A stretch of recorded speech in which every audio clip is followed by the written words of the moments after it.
That's my ringtone. It's I have my own jingle. Perhaps you heard of me. My reputation tends to precede me. Well, welcome to Random Fandom. It's, I guess, a podcast because we're all sitting here next to microphones. Welcome, Doofenshmirtz. Welcome, Doofenshmirtz. A friend of mine that I used to work with at Disney looks just like Doofenshmirtz. Ooh, no. And, man. And I've never had the guts to tell him. Never had the guts to tell him.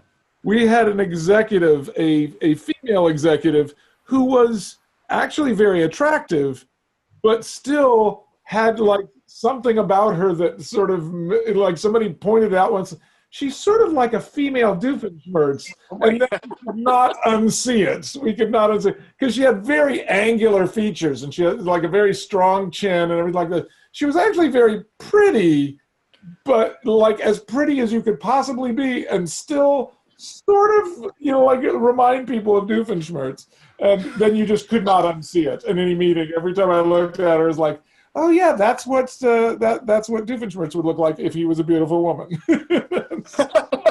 There you go. There you go. Did we ever explored that exactly on the series? No, we never did. We never did. Well, there's his daughter. The fifth season. The Doofenshmirtz gender swap. We never did that. No, well, he did wear girls' clothes when he was young because his mom wanted a girl, and she That's refused right. clothes. That's right. Let's welcome our special guest tonight.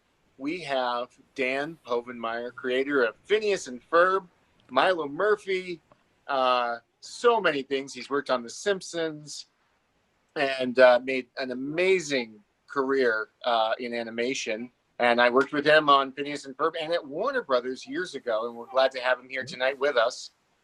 Welcome. So, Dan, Hello! and Doofenshmirtz. And I do that voice. I really want you to do my my Your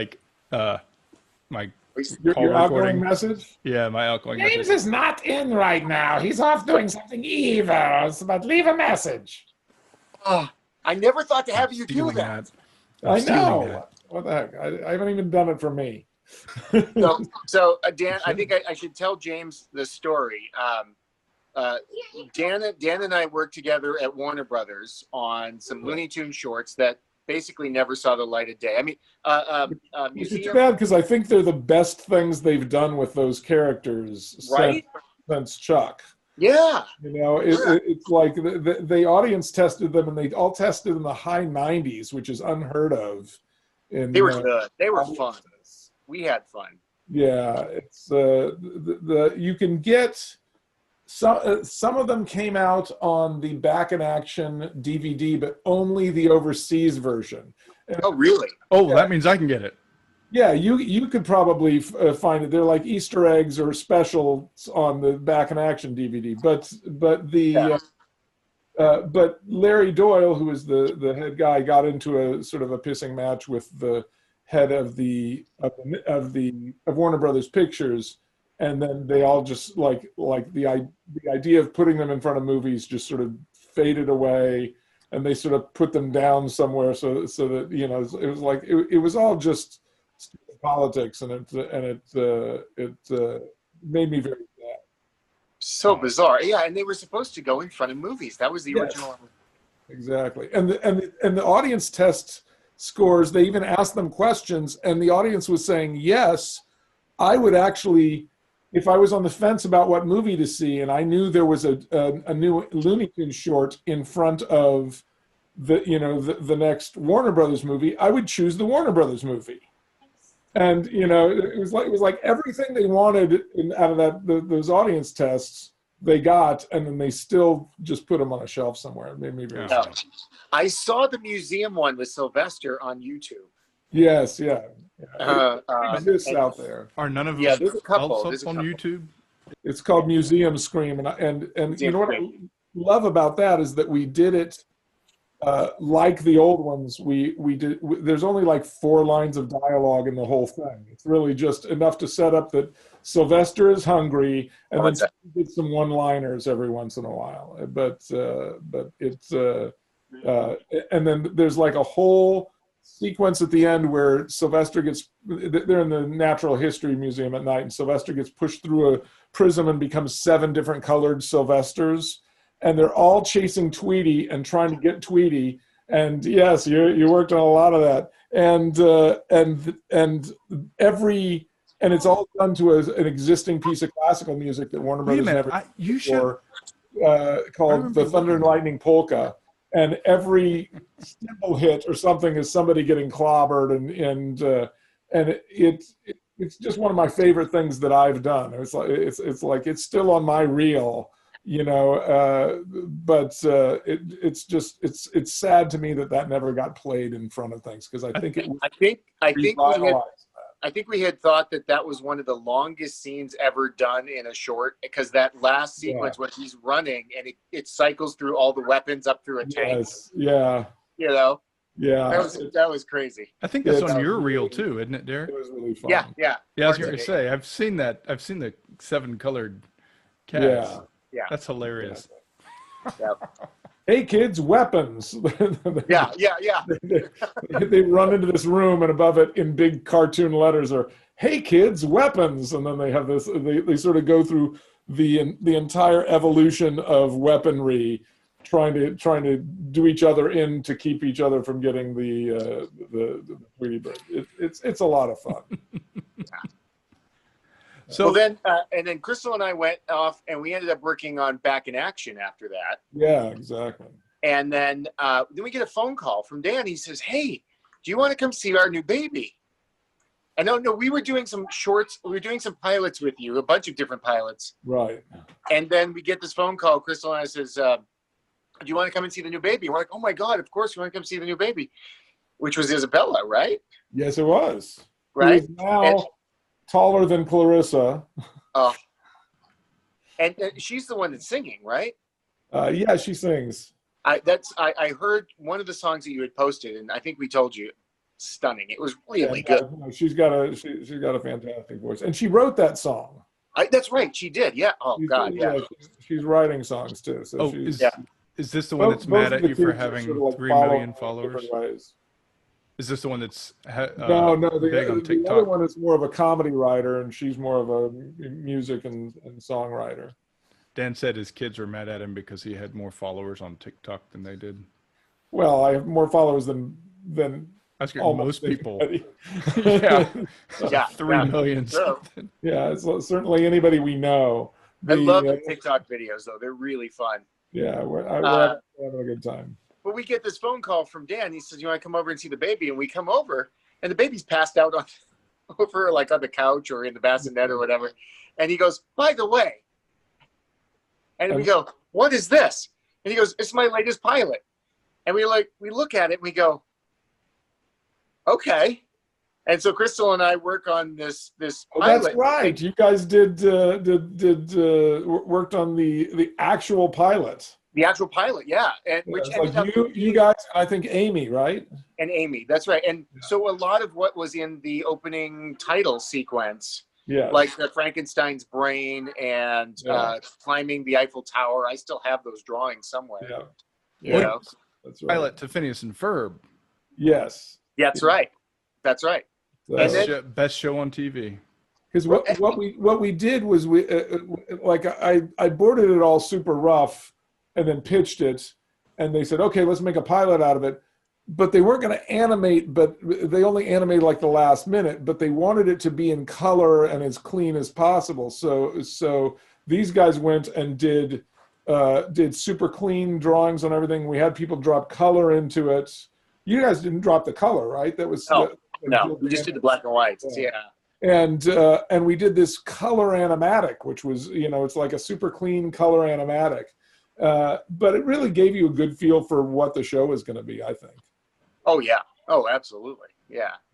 And that just ended up being Roller Coaster. We just cut some time out of that, but we used those as the boards and just sent them overseas. Yeah. Yeah. Now in my memory, it's become legend in my brain after all these years, but did you pitch it as Ferris Bueller's Day Off? No, we described Candace Candace and Phineas's sort of relationship as from Ferris Bueller's Day Off, in that Ferris Bueller's a very specific movie in that nothing bad ever really happens to the main character. He never really has any problems. Right. You know what I mean? Like he doesn't really learn any lessons. He doesn't have a character arc at all. The character arc is the sister in Ferris Bueller's Day Off. And her arc is to sort of realize that if she just it stops worrying about what Ferris Bueller is doing, then her life is fine. It's the fact that like she's going for fairness. She feels like if I were to do this, I would get in trouble. He should get in trouble. And so that's really what was our template for Candace. That she doesn't hate Phineas and Ferb. She doesn't wish them harm. She just feels like, if I were to do this, I would get in trouble. So mom, it's only fair that mom sees what they're doing, and that's what she does. So wait a minute. So that was does that make Ferb Cameron? I never thought of it that way, but we always think of Phineas and Ferb as two halves of one person. One person. Yeah. You know, it's like we can't. You know, like they talk to us about, you know, like, could we have an episode where Phineas and Ferb disagree and break up and go? You know, it's like, no, it's not going to happen. No, we can't do that. I wouldn't want to see that. Would you want to really see that? You know, it's like, no. They were thrilled when we did the Star Wars special, and Phineas and Ferb and Ferb gets turned evil, and they actually have to battle each other. That was really it's fun. Internal conflict. Yeah, exactly. But that's how it feels. It feels like it was fun. There's a whole following of people who keep hounding about, are we ever going to get to see them grown up, kind of thing. And, we did one episode where they were going off to college. Yeah, you know? Teenagers. And it was funny because because Ferb's already hooked up, and everybody knew that was going to happen, but she's so much older than he is, but it didn't matter. And that's a cool. Huge difference when you're 9 and she's 16, but when you're 9, when you're 20 and she's 27, it's not as big, it's not as not bad a big deal. It's not a big deal. But exactly. It just makes it. I mean, I think it's a really cool thing for our fans who are listening to this, the Love Actually connection to Phineas and Ferb. Because I don't know if a lot of people realize that Vanessa is the girl in Love Actually that he has a love interest for, and Ferb is the young boy. Yes.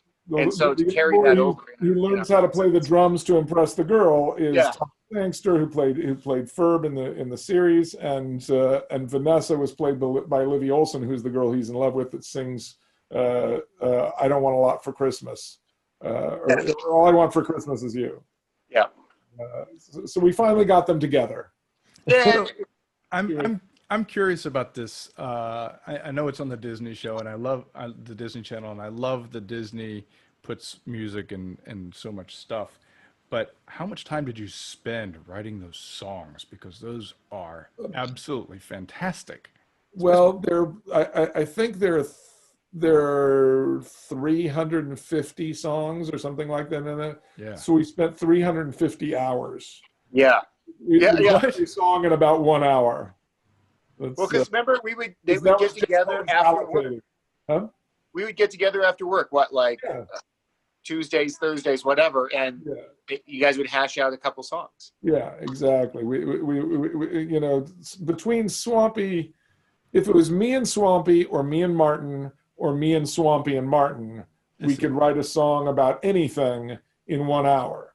If we added other songwriters to that mix, it was sometimes more fun, but sometimes it would be an hour and a half or 2 hours. But if it was any grouping of the three of us like that, then it went really fast because we'd just done it together before, and we really fit.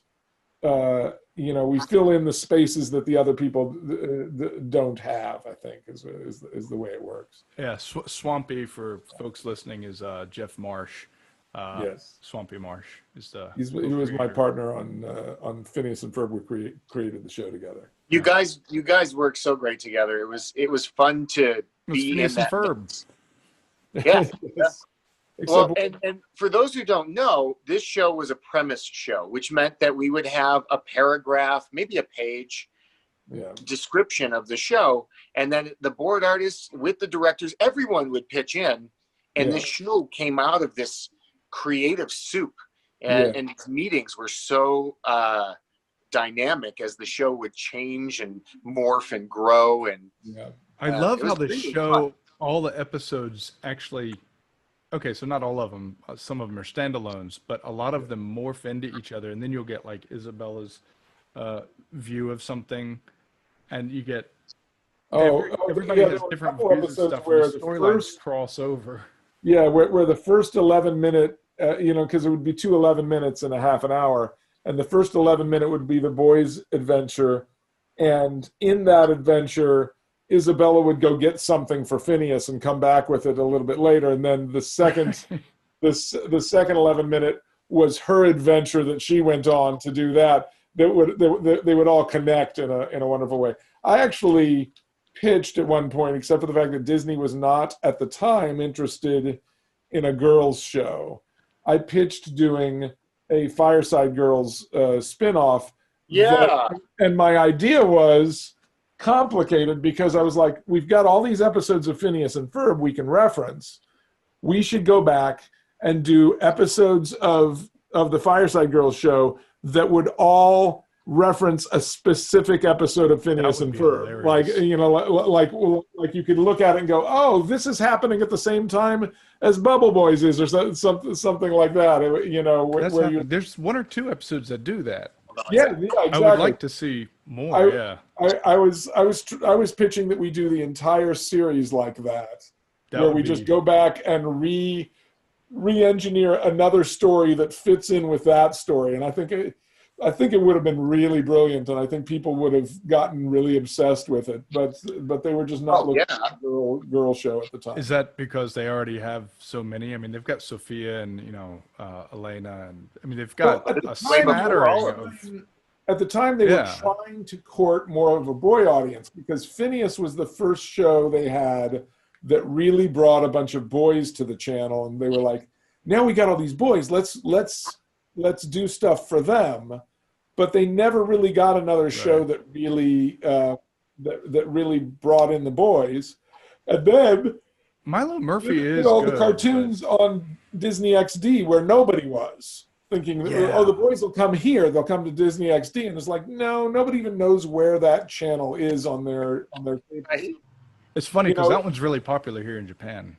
XD was? Yeah. Oh, still really? is. Yeah.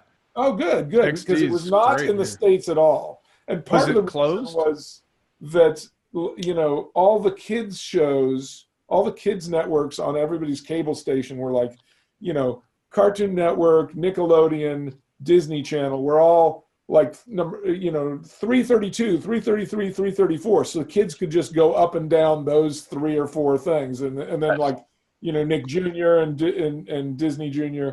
Were all in this like 5 channels in a row on everybody's cable stations. It was different numbers on different stations, but they were always grouped together.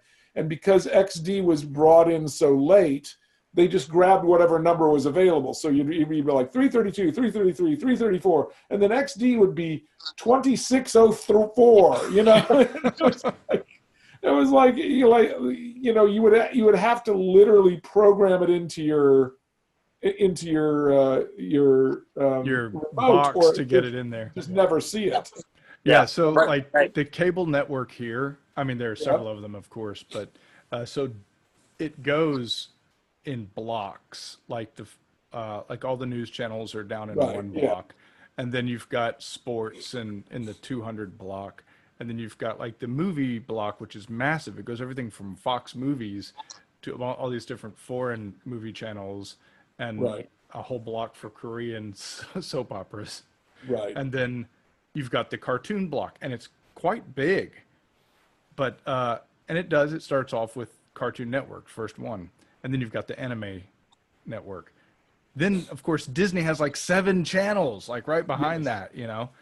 Yeah. And my kids watch all of them, but now they got Disney Plus and they don't watch any of them. I don't think I'm gonna get rid of my cable, but I cut my cable a while ago, which is weird because I'm working in I was cable. going to say you're working in cable.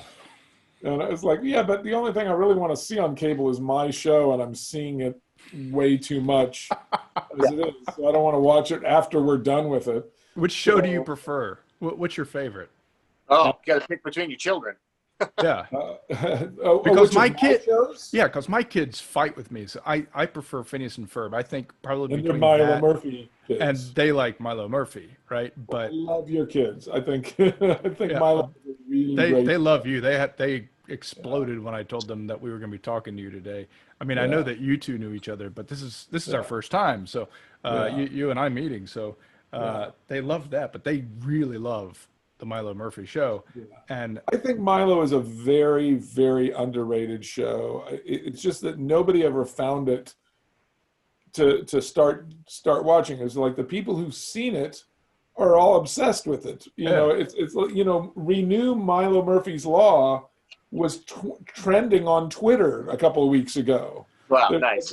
There's this groundswell of people asking for more Milo Murphy's Law stuff, and I'm going to start doing some TikToks about it to sort of see if I can get people to start watching it on Disney Plus. Considering my last couple of days at work, I'm pretty sure it has been renewed. Yeah. I don't, everything. Like my copier broke, my computer blew up. It's just whatever can happen. Exactly. That's Milo Murphy's Law. It's Dan, you'll get a kick out of this. This week I had a board artist who, I had a board artist who got shingles. I had a board artist whose computer blew up and he had to take it and have it hard drive wiped. Wait, how is somebody getting shingles in the middle of COVID? Right? Probably I haven't been sick at all because I'm not around other human beings to get anything from it. Right? And chicken pox of all things. Well, no, I mean, what happened, we both know this guy, Dan, I'll tell you later, but I told him, I said, you're in a good place now. We're on a good show together. We're working with me and we're going to have a great time. No stress. No stress, man. No stress. I was like, he goes, no, it wasn't you. I was like, oh, okay, good.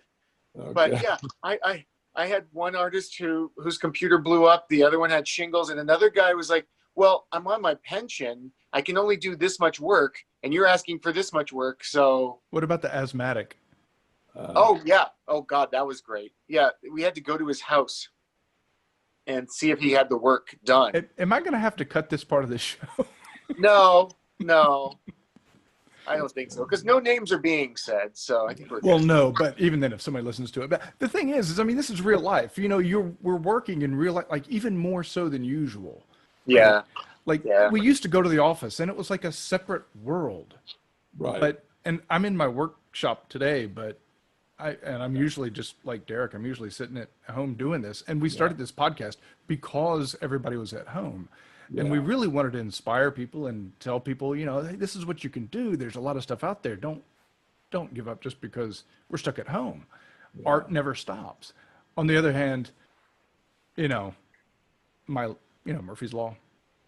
Yes, right. Exactly. Well, okay, to come back to the podcast though, Dan, the whole point of this that we did is it, like you, like myself, like James, we have so many different interests that all feed together to inform the creative. Yeah, they feed the creative process. Yes. I think people kind of know you from Phineas, but you are a musician. You're a songwriter, but also play guitar, and you have a songwriter. I'm a very mediocre musician. I'm a pretty damn good songwriter. Is what I've really sort of figure out about myself. Is like I'm never going to be a virtuoso guitarist. I'm a barely adequate guitarist. You sing smashingly as Doofenshmirtz. If you need some lead there, I can put something that will not suck terribly. But I'm a really good rhythm guitarist, and I write really well. And you write fast. Come say hi. Yes. Come say hi. Come here. Oh, you're Dan's in there. Crystal, how are Hey. you? good. Excellent. Good. How long are you working on Enchanted or Disenchanted? Like forever? I don't Long know. enough to be disenchanted. That's what I figured. Whenever I see Crystal, I'm always asking her when her end date is, just to see if there's ever a chance I'm going to get her back. So, Someday. yeah. It's funny, like when I've left Rough Draft before and worked on other projects. But Yeah. generally, as long as they have work, when I ask Claudia Yes. Katz at Rough Are you Draft hinting? if I can leave, she's Every like, time you're out, they pull tell you. him to go away. Tell him Yes. to stop asking, you're mine. That's I'm like, You're okay, dropping I'm hints. good here. Yes. Very good. Good hints. Wait, how old are your kids? They are 9. No. Yes. Yeah. That's crazy. Remember little Kaylin coming in the bassinet at Phineas? Yes. She's 9 now. She's Yeah. awesome. And then Devin's 6 and Yeah. awesome. We love them both. Well, that's Isabella was born like the month before Phineas and Ferb got the green light.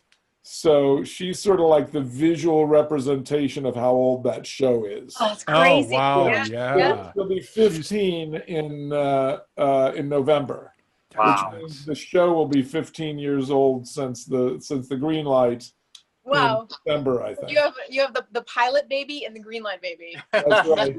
That's exactly right. Was Isabella in the show named after her? Huh? Oh, I was going to say, was Isabella in the show named after your daughter? She was, and Melissa in Milo Murphy's Law is named after her too. Now my kids are going to listen to this and want to know what I'm going to name after them. Yes, Great. Well, it's funny is I had, Isabella was named after Isabella because we knew we were having a baby. We knew it was going to be a girl. We knew her name was going to be Isabella. But I drew it to look like my niece Amanda, who grew into looking even more like Isabella. It's like she looks so much like Isabella. But she was just like a little baby, but she had dark hair and dark eyes. And I ended up with this little blonde girl with blue eyes. And then for Milo Murphy's Law, I was doing all the character designs. And I had the character designs out on my table in the back room. And I woke up and I left them there. And I came in the morning, and there was a Post-it from Isabella that said, "Dad, this is not fair. You can't put Melissa in the new show and not me." And I went and I said, he said, there's a big hit show on TV with a character based on you, right? And she said, "Yes, but that doesn't look like me. That looks like Melissa." Yeah. It's like I can't win for losing. We didn't know what you were going to look like. Oh, you got a toy. Yeah. Yeah. I love those. All right. Okay. Okay, it's good seeing you, Crystal. Good to see you too. We're So gonna do Dan, tell her we got to do another podcast, and she's got to put on that Hella costume to do it. Oh yeah. Oh, Crystal's Hella costume. Yeah. Oh man, I've been with Crystal and I've been married for 15 years. Coming up November, very soon. Wow. And when she put on that Hella costume, I was like, okay, all right. You're like Mighty Thor. Yeah. She's. I'm like that. Yep. 15 man, years. Huh? I remember when you guys were first dating. Yeah. That's Yeah, right. that was on the Looney Tunes shorts. Yeah. Clarissa and I were 20 years this year. Wow. Oh, congratulations. That's Yeah. right. Yeah. So, Yeah. Derek, when's your wedding anniversary? I November 5th. Always remember the 5th That's of November. Right. I knew I should remember. Gunpowder, treasons, and plots. yeah. So I have to tell a story on Dan, and Dan doesn't know I'm going to do this, but this is Oh. great. So we're at Looney Tunes Shorts. Crystal and I are both working with him on the Looney Tunes Shorts. And Dan comes by, and he goes, "Hey, I've got a band. Do you want to listen to my music?" And he gives us a CD. And Crystal and I look at each other like, "Oh my God, he's got a band. What if we don't like it?" And so he gives us the CD, and I put it in my car, and then I come back, and I felt bad because I think I was kind of incredulous, and I was like, "This is good. I really like this." Yeah, everybody's got that one You don't friend have to who's like, sound "You so wanna listen?" surprised. Well, everybody's got that one friend who says, "Will you listen to my CD?" And everybody's kind of like, "Oh." Yeah, and then you have to go, "Yeah, that was really great." Yeah. But no, Chris, we have 2 of your CDs. We still have them, obviously. And to this day, we will quote songs, and we realize that Crystal and I are the only ones who get the reference. Yes, because nobody else has heard those songs. Hearing this, and I'm like, yes, yes. They're like, very funny. but yeah, but like, you know, Yeah. we'll quote, Leonard Nimoy sitting on the star watching the cup Yes. melt, right? Or like, If anybody That's a true has story. like puppy, hey, comfy. Yes. Or we're like, how could you not like chocolate? I want to listen to this now. Yeah, Well, it's for a while it was available on iTunes, and the company that it was available through ended up, like I was getting so much email that I just didn't realize that it was going to be taken down if I didn't do something, and until after it got taken down, and now I have to re-upload the whole damn thing, and it took forever. So I would have thought that people would have found Keep Left because of Phineas or vice versa, but yeah, I should probably put it up now, because now I have like actual fans who like follow me. Yeah, it's really good stuff. I love it. It was yeah. But yeah, it was so appealing. We went and saw you guys play more than a couple of times. Yeah. And it was just a fun side of you to see, and we really enjoyed it. Well, right before pandemic, our original keyboardist who left the band before we even recorded our first CD was in town. And I called some other people, and suddenly I realized, our guitarist is also in town, and we got together for like a little reunion, and it was really fun. And then we wrote I finished writing the first new Keep Left song in like 20 years. Oh, that's great! I'll have to send it to you. That had to be fun. That had to be a good time. It's really fun. So that's one of those things about you that we like knowing, especially for the podcast here. But you, there's other background stuff, like you'd worked on Family Guy, and you worked on one of my other top favorite shows, which is easily SpongeBob. Oh yeah. Well, you didn't say that with the enthusiasm. Well, I was on SpongeBob for like 4 episodes during a break in wow. I mean, they're all good episodes. I'm very proud of those episodes. I did Fry Cook Games, Sandy SpongeBob and the Worm, Graveyard Shift, and the camping episode. So I wrote the Campfire Song. That's me great. Playing the guitar on the Campfire Song. And like my favorite thing that I did on SpongeBob was the design of the hash slinging slasher.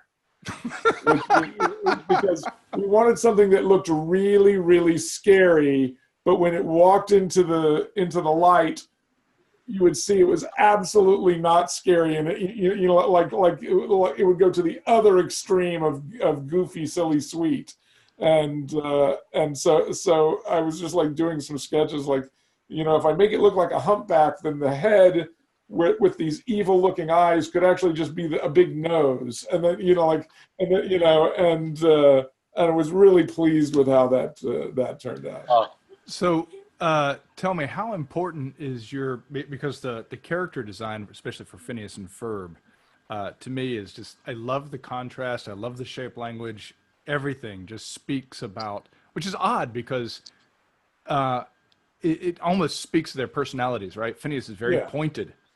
Yes. Right? and Ferb is very straight. Very straight and relaxed. strict but relaxed. He doesn't talk much. I don't know how you came up with the idea of making him, and I love the fact that it's one of the first shows, it's one of the first cartoons that actually has like this broken and fixed family, right? Yes. Yeah. So I absolutely love that. Yeah. Now, they're stepkids. yeah, and if you don't keep watching it and get that story, because it's not explicit, it's not outright, and I love that. It's one of those. It's one of those things that most things in life aren't actually talked about that much. You don't need to make a big deal about it. Yeah. It's a real fact of life. If you're in a blended family, you're not saying, we're a blended family. You don't have that conversation. Yeah, my kids are half Japanese, and we don't walk around saying, "Hey, you being half Japanese." I mean, that's just odd. It's just odd. Right? Of course, my wife does speak to me in Japanese. She's Venezuelan on a regular basis. It's like, but people will ask, "Wait a minute, where is she from?" Because they don't get her accent. And they always guess somewhere in Europe because she's sort of a dirty blonde, And I was like, that most of South America is a melting pot, like the United States.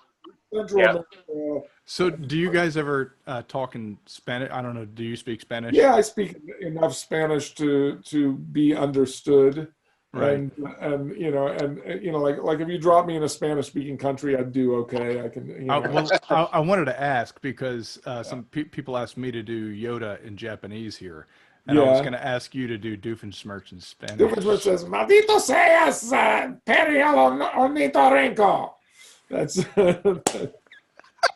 And what's funny is that sounds exactly like the Doofenshmirtz in Spanish because the Spanish guy really sounds like me. The guy, a lot of the times, like the guy in French talks way down here like this, but in French, everybody in French talks like that. It's weird hearing that voice. But the Spanish guy, my wife actually heard it and said, did they get you to do that? And I was like, no.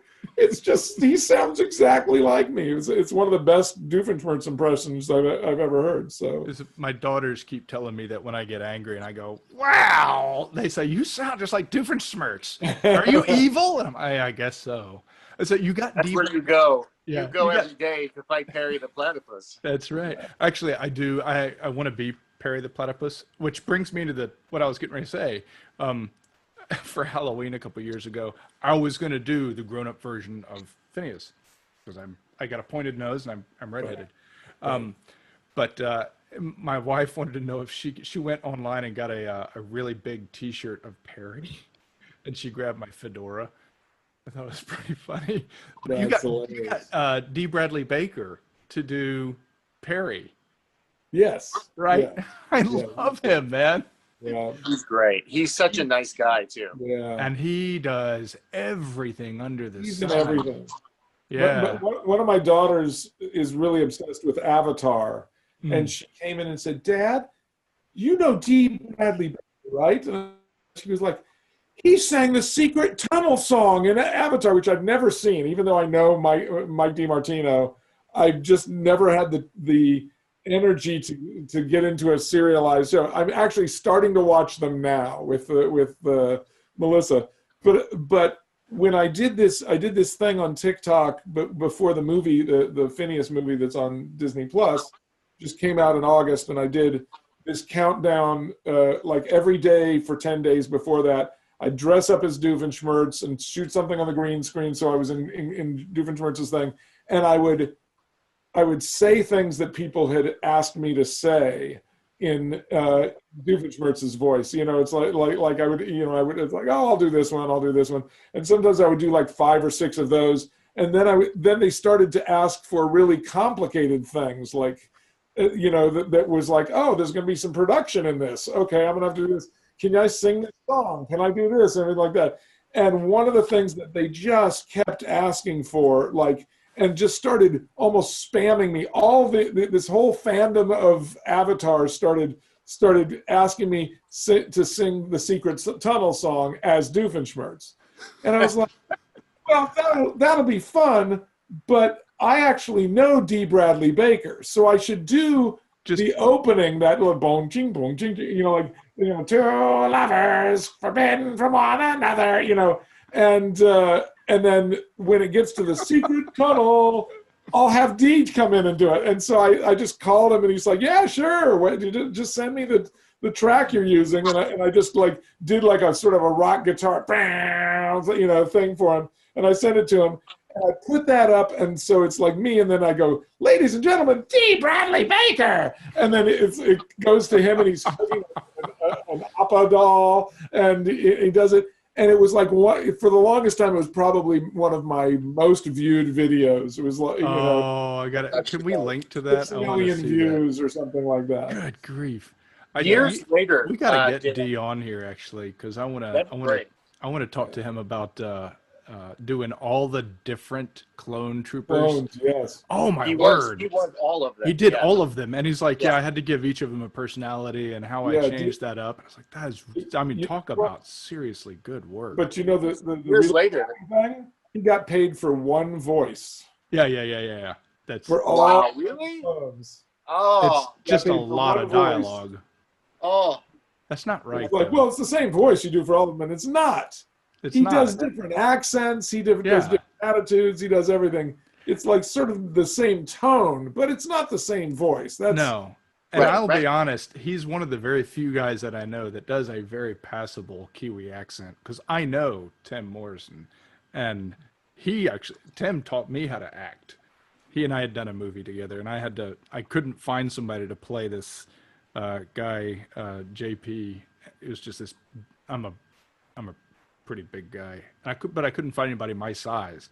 I had to bleach my hair white, but I don't know how to act, and so Tim taught me how to act, and he was my voice coach. Of course, they ended up putting all the audio because it was really bad. It's an Aussie accent, but so doing a Kiwi accent is not easy. I mean, unless you just say it, and I got a lot of friends who are Kiwi. It's funny because a lot of my friends are from New Zealand, and they go to school with my daughter, and so my daughter, who speaks English, the only other people that she speaks English with are the New Zealanders. Getting a Kiwi accent? And so she's got a Kiwi accent. Oh, that's hilarious. And I'm like, okay.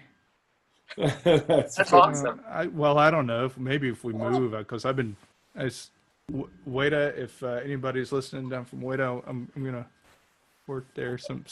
Yes. Oh.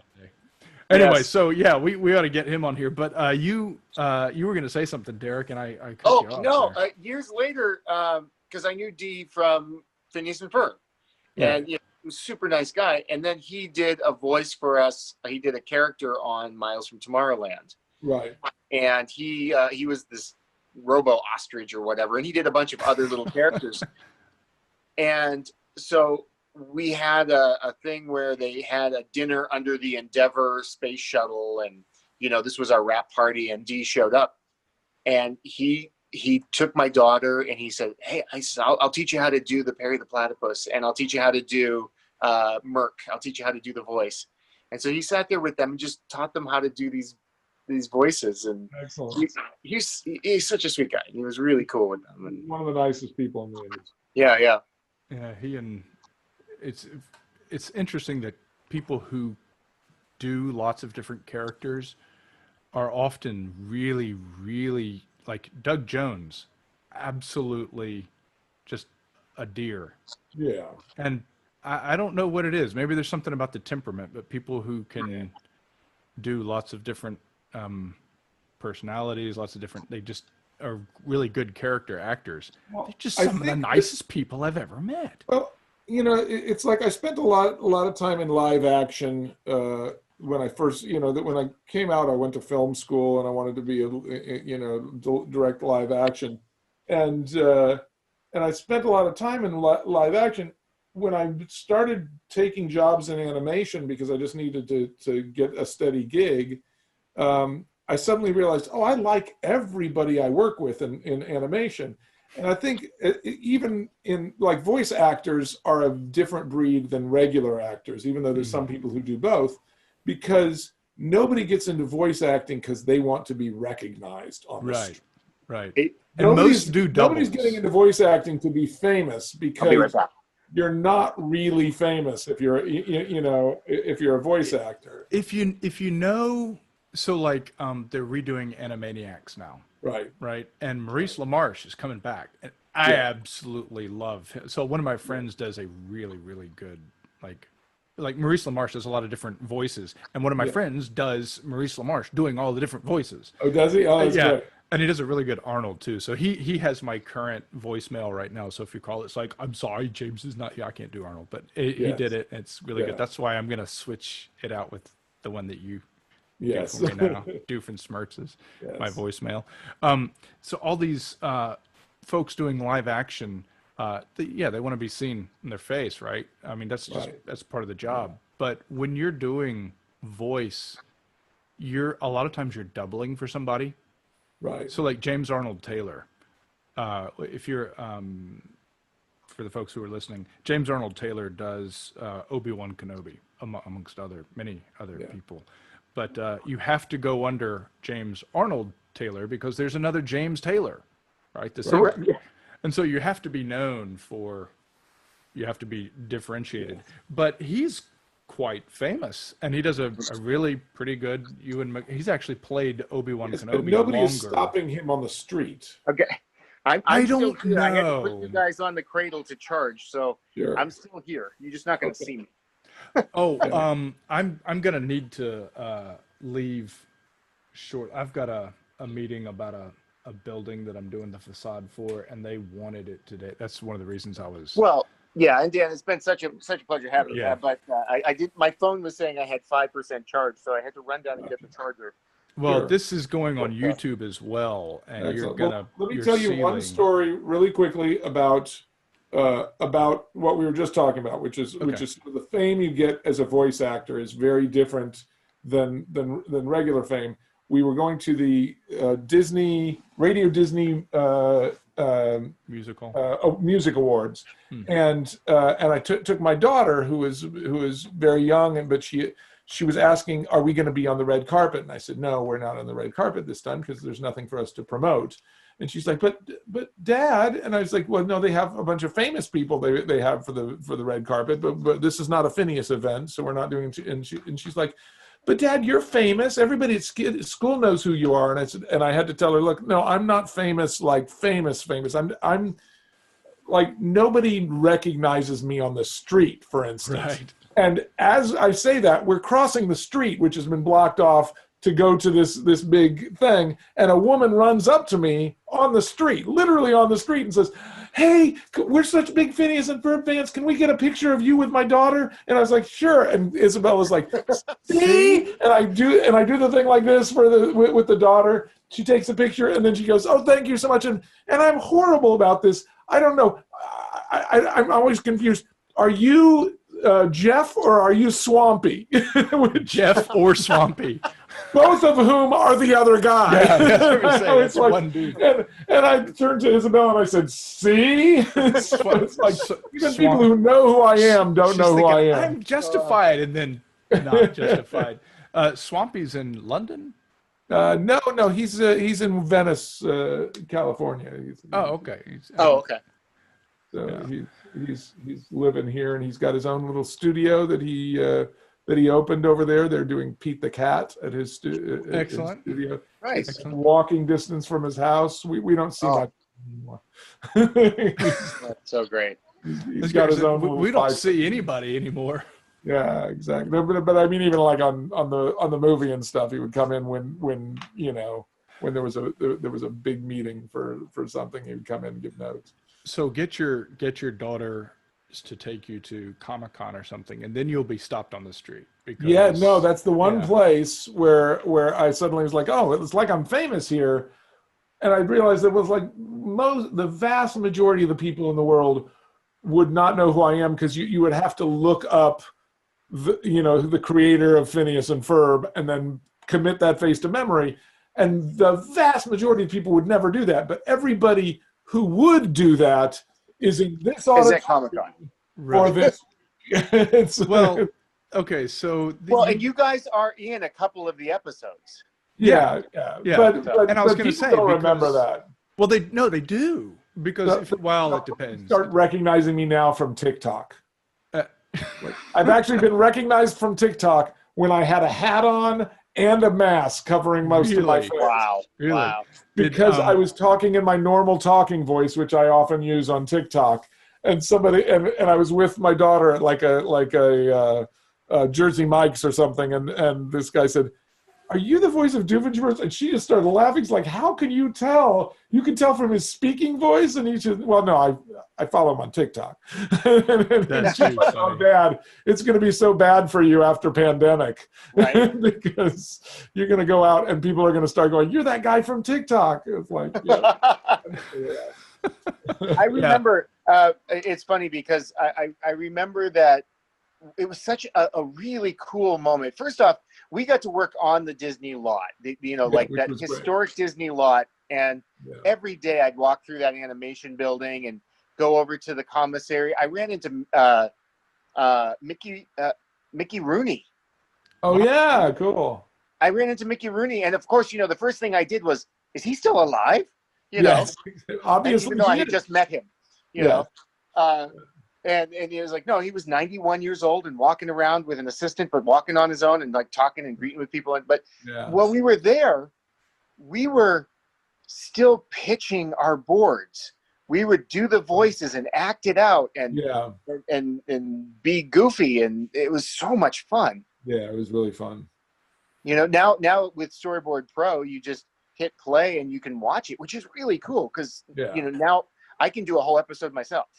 Right, exactly. Well, I did the pilot for my new show, Hamster and Gretel. There's a plug, although it's not coming out for like a year or something.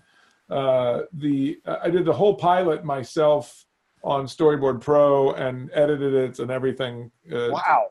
And then showed it to them all done. I didn't write them a script, so they couldn't give me notes on story and stuff like that. It was just like, smart. Here it is. Do you like it or not? And And then they tested it, and it apparently tested the highest testing scores they've ever had. So hopefully. Where will this? What platform will it be on? On Disney Channel, and then eventually on Disney Plus. Right. Okay. Cool. Excellent. Fantastic. So I'm so excited for you. That's great. Yeah, it's gonna be a lot of fun. We're starting a writers' room over Zoom, because that's how you want to do comedy. You know what's really good for comedy is having a 1/2 second lag between you saying something and the other person. Well, what the secret to good comedy is. Yes, it's really not being able to time timing at all. Timing. So I'm gonna put a big block of silence in between there and just be like, yes, timing. Yes. The one thing you don't want in radio is silence.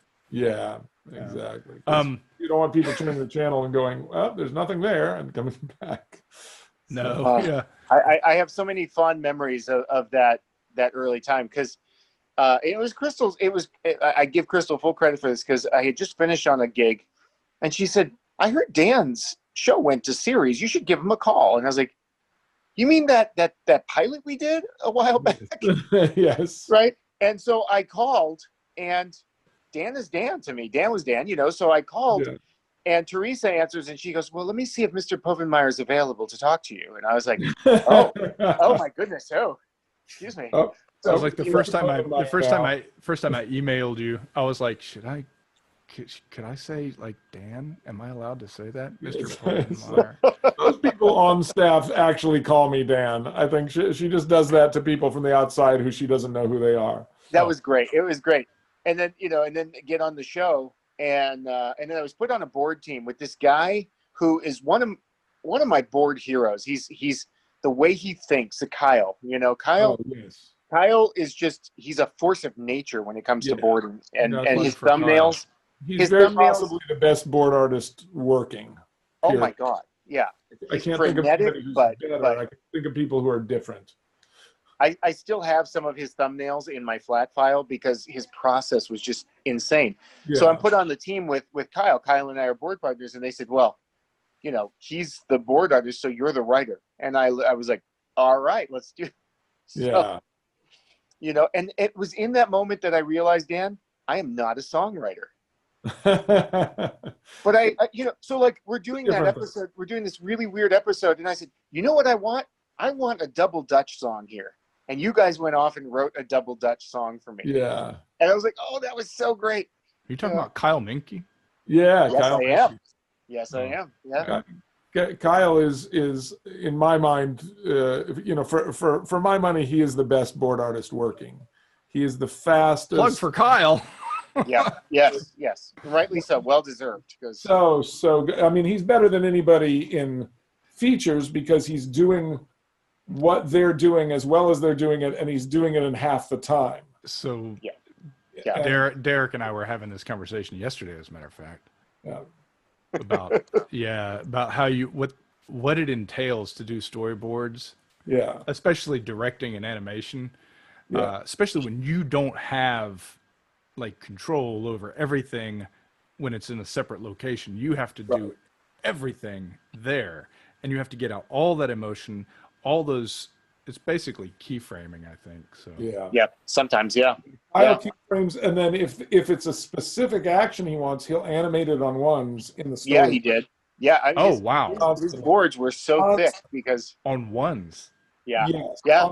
If it's a fast action, if it's fighting or anything, or dancing or anything like that, he'll just animate it out on ones. Okay, hang on. We Because have to explain that for people. He's a little compulsive about it. We have to explain that to people who don't animate. Ones and twos are animating, so there are 24 frames Or in 12 animation. frames. Yeah, so there are 24 frames in film, 1 second. Yeah. So there's 12 frames you animate on twos.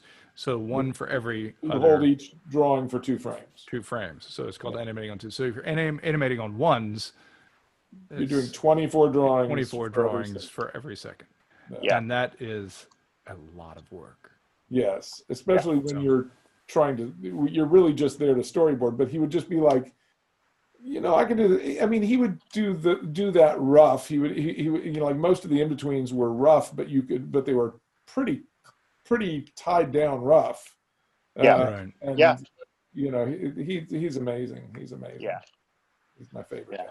He was so much fun to work with, and we had a good time. But like nowadays, we see these young animators coming in, and they don't have a background in animation. Right. And so the poses are not a shorthand of animation. They're what they think animation acting would be. Right. So, now I find myself asking for things like, did you get up and act this out? They're like, no, why would I do that? We had this huge discussion on Facebook. This whole community of people thinking, they're like, well, animators aren't actors. Yes. The animator is half of the acting. Right. It's sort of completing the process, right? Yeah. It's like if you don't have a good animator, then you're sort of stuck with just the voice, and sometimes the voice isn't the right read, and you can make a read that's not very good really good with just animation, the right inflection in the face. Oh yeah, so there are some shows that have horrible animation, and I'm not going to name them, but have great actors. Yes. Right. Yeah. And sometimes you got something like South Park becomes famous. That is, I just said I'm not going to name it, but South Park's obviously famous for that. Yeah. They didn't put much into the animation, obviously. Right. It's not, it's not Tex You're not trying to do the illusion of life there. Yeah, it's not Chuck Jones, but you have the guys who made it doing the voices and stuff. Yeah. And then you have old Seth, for crying out loud. MacFarlane. Yeah, and I was watching him on the Graham Norton show the other day, and you know how he just switches back and forth between the voices, and that's insane. My girls were like, how do you do that? Is that possible to do? He'll do it at speed so that it sounds like they're interrupting each other. Yeah. Right. Yeah. So I've never been more impressed with a voice actor than Seth MacFarlane. Like as many times as I've seen him do it, if I'm in a table read and I'm looking at the script and not looking at him, I still have a very hard time believing it's all one person. Yeah, because you know what I mean? It's like, even though I've seen him do those voices thousands of times, it's still hard for me to believe that that's all coming from Seth at the same time, because he'll do arguments back and forth. One time he got the wrong voice on a line. Oh, that's funny. And he just stopped me and said, "What the? Oh, gosh." And everybody just broke out laughing because we had never seen him miss anything. He's always. I honestly don't know how he does that. I tried that when I was in university. I was in a music fraternity, and you have to do an audition. Yeah. And so I auditioned by singing a song from the Muppet movie, and I did Rolf and Kermit in Rolf and Kermit's voice. Is it Moving Right Along? No, that's no. That's Kermit and Fozzie. Okay, what it's that? Okay. So it's oh God, what is it? It's Rolf, tadpoles don't have legs. Oh, that's yeah, right. Sorry about that. 2, 3, 4. You know? Yes. I love that song. It's been 25 years. I don't remember what the name of the song is. I'll remember it in just a second. I hope that something better comes along. That's it. Right. Oh, that's something better comes along. Yeah, that's it. Yeah, very fun. I'm no high fish, but I get by. I didn't know what that was until I studied music theory, and I'm like, oh my God, now I know who he is. Yes. There's so many jokes I put in. Did you ever stick jokes in the show specifically for like the adults who were watching the show with? Oh, constantly. But I mean, did you do it because you thought it was funny yourself, or did you do it to be like, haha, I'm gonna like get one in over the kids' heads? We would say often that we were playing, you know, like we would get this note occasionally first season where they would say, okay, that joke's funny, but is our audience even going to get it? And I would say, I don't care, as long as your audience doesn't turn the channel because of it. Right. To the adults in the room, you know. Right. And to me, it's always like, do I think it's funny is the only thing that matters. Yeah. So, you know, it's as long as I or somebody else in the room thinks it's funny, it's going in, unless it's confusing somebody or slowing us down. And you know, but that's why all the kids who are 20 and 25 who are rewatching Phineas and Ferb now are getting all the jokes now. Yeah, right. You know, like they thought it was funny before, and I'm constantly getting oh my God, there's a whole bunch of jokes I didn't get, which was how I felt about Looney Tunes. Right. Or the Muppets. Yeah.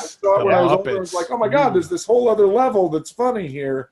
That's what we tried to do. We tried to fit as much humor of all kinds into it as much as possible. Yeah, because I loved watching the show because of that. I just wondered if you stuck it in there for that reason, or just because you just you thought it was funny yourself. So there it is. We were just trying to make each other laugh. And it was like we tried to go by the code of, as it doesn't matter if the kid laughs at that joke, but if the adult laughs and the kid asks him why? That conversation can't be an uncomfortable conversation. See, that's so some of those. Stayed away from anything blue. That's some of those things that they would stick in the Muppet. Because we were talking about this with one of our other guests one time. Like at the end of the scene in the Muppets Christmas Carol, when Beaker leaves Scrooge's office, he walks out and he's angry and he just does this kind of thing, but he's only got 2 fingers. And you're like, did he just flip him the bird without having a bird? And you don't know. I mean, they'd obviously say, no, he's not going to do that. But there's a lot of adult jokes. They've been doing this, which is an old, it's like Up Yours, and it's an Italian expression. Oh, I think we lost Derek. He's gone. Oh, we'll get him back eventually. Yeah. I need to let you go. I didn't want to take quite so much of your time, but I really appreciate it. No problem. This was a lot of fun. I wanted to ask you as well about some of your live action stuff, but I guess we'll do that next time and get some. I wanted to get more of your thoughts on a lot of stuff, but I suppose we'll have to split this up. Do you mind if we do this again? We can do this again. This was fun. Yeah, it was. It's nice meeting you. All right, nice meeting you too, James. Yeah. All right, and bye, Derek, if he ever makes it back into the chat. He's not popping back up. So okay. I think his phone died. Yeah. All right. It's a pleasure, I'll talk to you sir. later. Thanks. This was a lot of fun. Yeah, it's been a pleasure. Thank you very much, sir. All right. Ciao. All right. Bye.